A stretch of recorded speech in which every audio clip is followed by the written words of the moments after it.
नमस्कार दोस्तों। हमारी आज की कहानी है लोभ।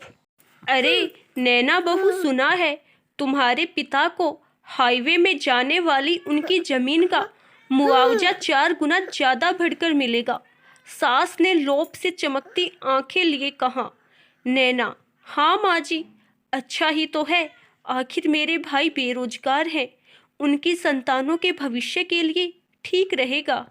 अरे मगर तुम्हारे पिता को कुछ तो देना ही चाहिए।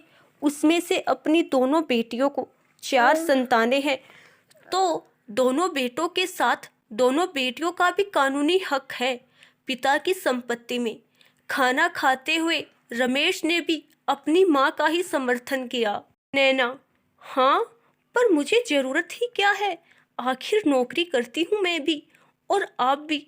फिर हमारे घर पर किस चीज की कमी है जो किसी से उम्मीद करी जाए?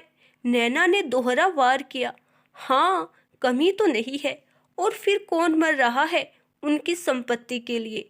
रमेश ने व्यंग्य कसा।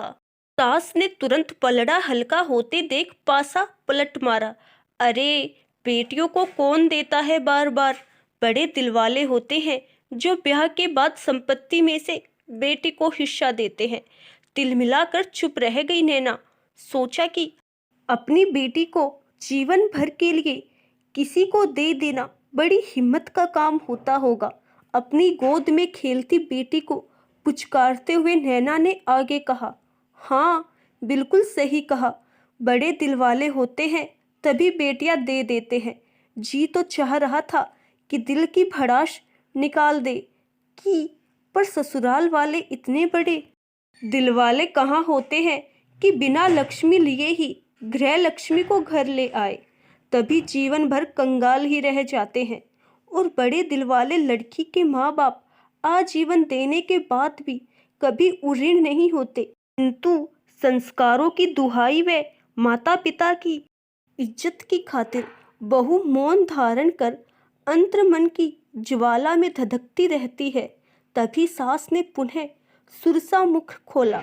अरे तो जीवन भर के लिए छुटकारा भी तो पा लेते हैं पालन पोषण के चक्कर से। आखिर खिलाते तो ससुराल वाले ही हैं ना। अंत तक उन बेटियों को सास ने कुढ़ कर तंज कसा। नैना ने बहस को अंत करते हुए कटाक्ष किया। हाँ माँ जी, बिल्कुल सही कहा।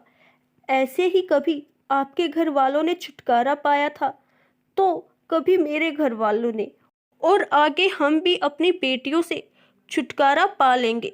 शादी का नाम शायद छुटकारा ही होना चाहिए। अब सास के साथ साथ पति रमेश का मुंह भी बंद हो गया था। आशा करती हूँ दोस्तों आपको हमारी आज की कहानी जरूर पसंद आई होगी। धन्यवाद।